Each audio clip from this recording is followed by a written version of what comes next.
एक कमरे के ससुराल में काली और गोरी बहू की सुहागरात। शांति अपने दोनों बेटों लकी और रोहन की शादी अहाना और अंजलि नाम की काली और गोरी लड़की के साथ करके उन्हें बहू बनाकर घर ले आती हैं, जहां घूंघट में खड़ी अहाना खुश होकर मन में कहती है, फाइनली मेरी शादी हो गई और अब तो मैं अपने ससुराल भी आ चुकी हूँ। आई नो रोहन, तुम्हें भी हमारे सुहागरात की उतनी ही एक्साइटमेंट होगी जितनी की मुझे है। अहाना अपनी सुहागरात के बारे में सोच ही रही होती है कि तभी उसकी सास शांति कहती है, अहाना बहू, अंजलि बहू, इस कलश को अपने शुभ कदमों से गिराकर गृह प्रवेश करो। जी माँ जी। इसके बाद दोनों काली गोरी बहुएं अंदर आती हैं और अहाना कहती है, सासू माँ, आई एम वेरी टायर्ड, जल्दी से बता दीजिए मेरा बेडरूम कहाँ है। रोहन, तूने बहू को बताया नहीं था क्या कि हमारा घर यही एक कमरा है?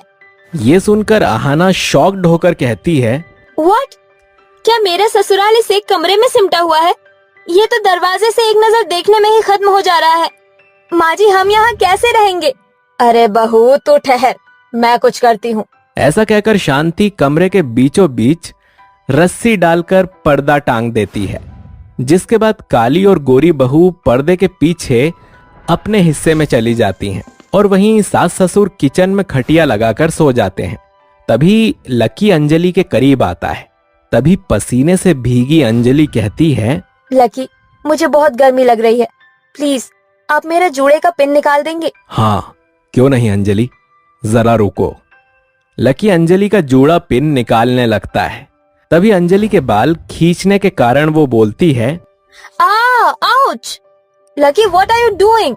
मुझे दर्द हो रहा है, प्लीज जरा धीरे करो। अरे मेरी माँ, इतनी जोर से क्यों चिल्ला रही हो?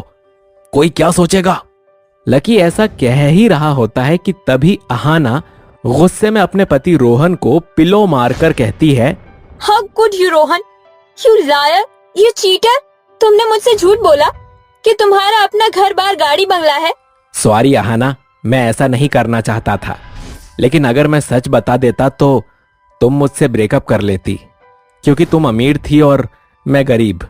मगर मैं तुम्हें खोना नहीं चाहता था, क्योंकि मैं तुमसे प्यार करता हूं। बेबी, अब गुस्सा थूक दो ना, चलो आज की रात खराब नहीं करते। रोहन अहाना को मना लेता है। जैसे ही दोनों अपनी सुहागरात की शुरुआत करते हैं, ढेर सारे मच्छर उनके बिस्तर के चारों तरफ भिन भिनाने लगते हैं। तभी एक मच्छर अहाना को काटकर रोहन के गाल पर बैठ जाता है। तभी अहाना गुस्से में रोहन के गाल पर एक थप्पड़ मारती है। अहाना, तुम पागल हो गई हो क्या? अरे पति को सुहागरात पर ऐसे कौन मारता है? रोहन, मैंने तुम्हें नहीं, उस मच्छर को मारा था, वो तो गलती से। और गलती से तुमने मेरा गाल लाल कर दिया, मुझे तुमसे बात ही नहीं करनी। ऐसा कहकर रोहन मुंह घुमाकर सो जाता है। वहीं गर्मी से परेशान लकी और अंजलि भी सो जाते हैं। इस तरह काली और गोरी बहू की सुहागरात का सपना उस रात अधूरा ही रह जाता है। इसी वजह से गुस्से में गोरी बहू अपने बिस्तर से नहीं उठती। वहीं काली बहू कमरे के बाकी हिस्से की साफ सफाई करके सभी के लिए चाय नाश्ता बनाती है, जिसके बाद दोनों के पति काम पर चले जाते हैं।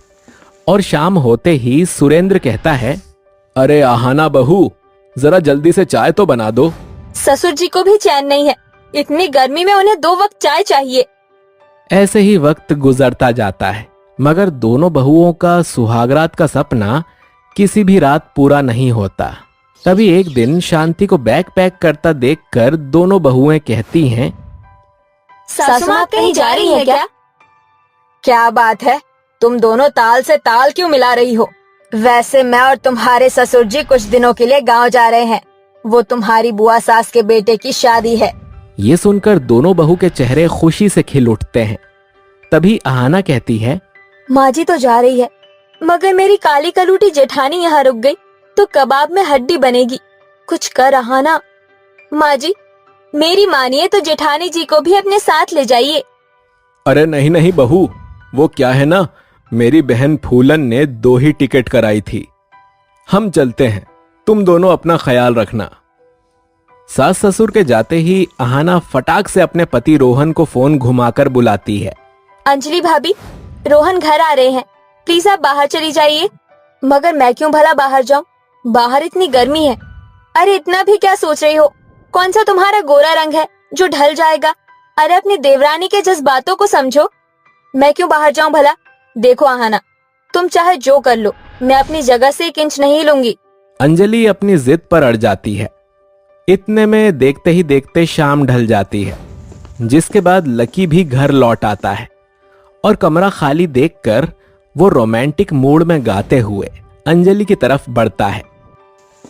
कोई नहीं है कमरे में, क्या हंसी मिला है पल, आज शरारत करने दो, काम बाकी करेंगे कल, दिलबर शिकदुम शिकदुम।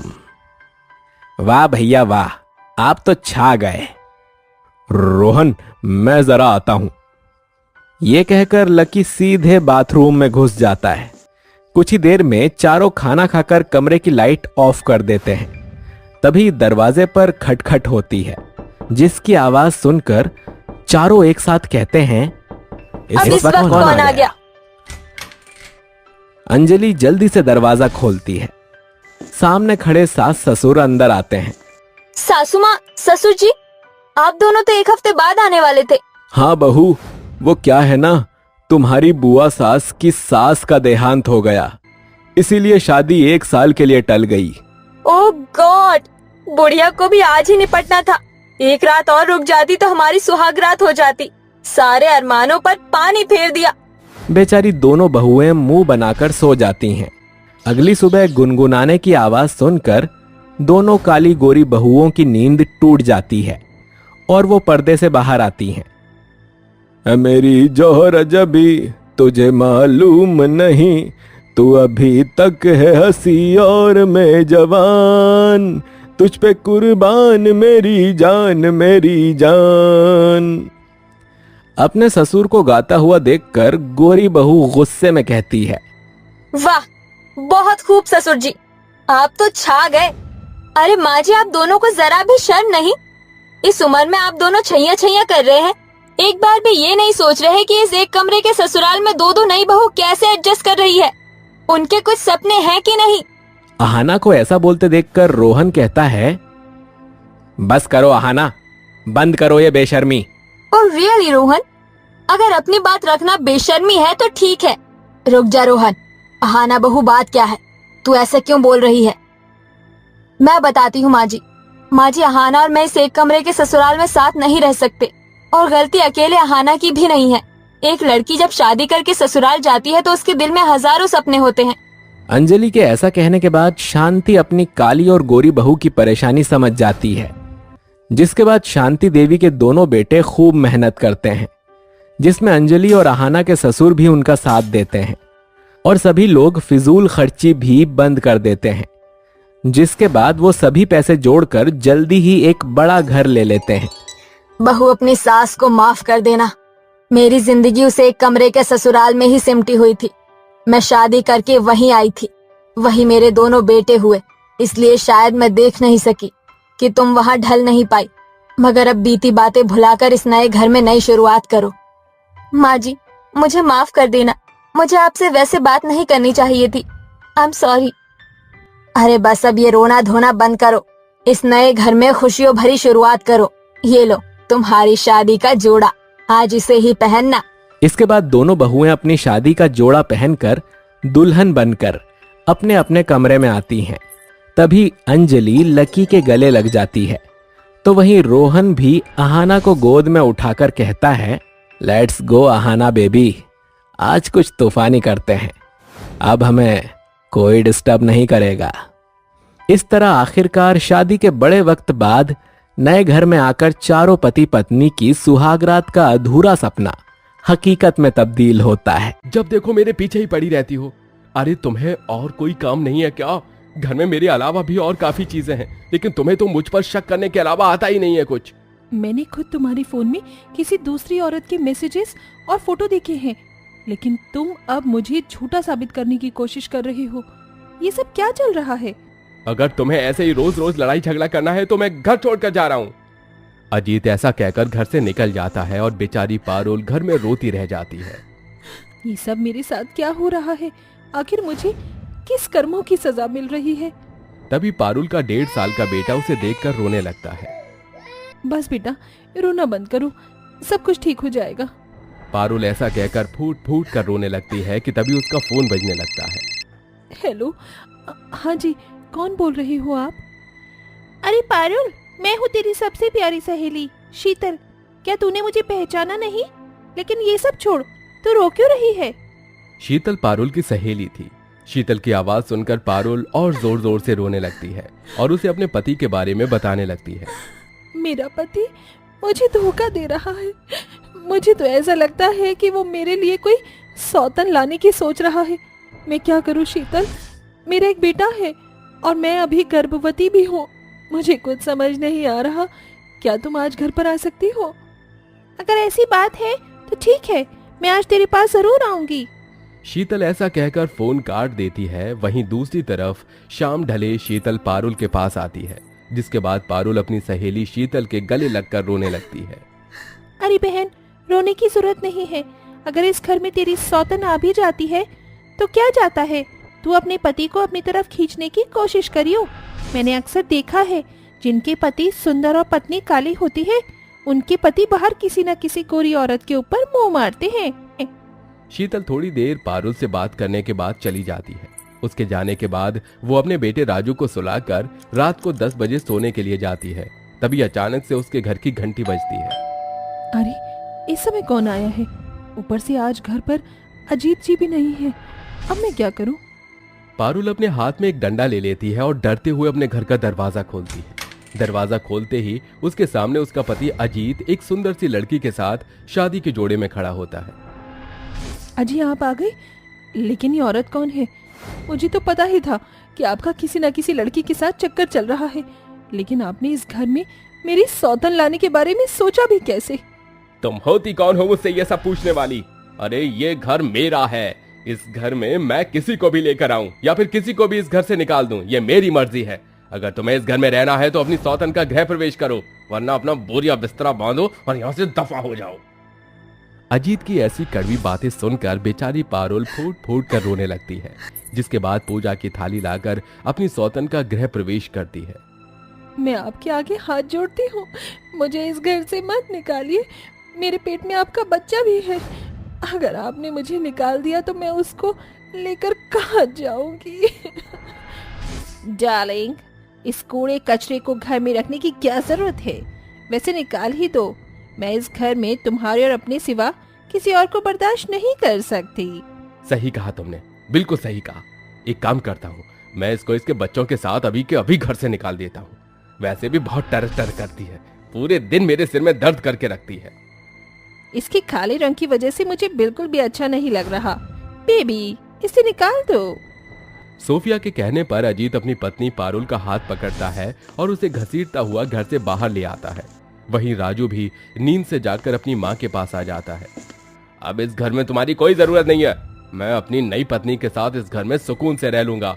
वैसे भी तुम हमेशा तो मुझ पर शक करती ही रहती थी, आज तुम्हारा शक हकीकत में ही बदल गया है।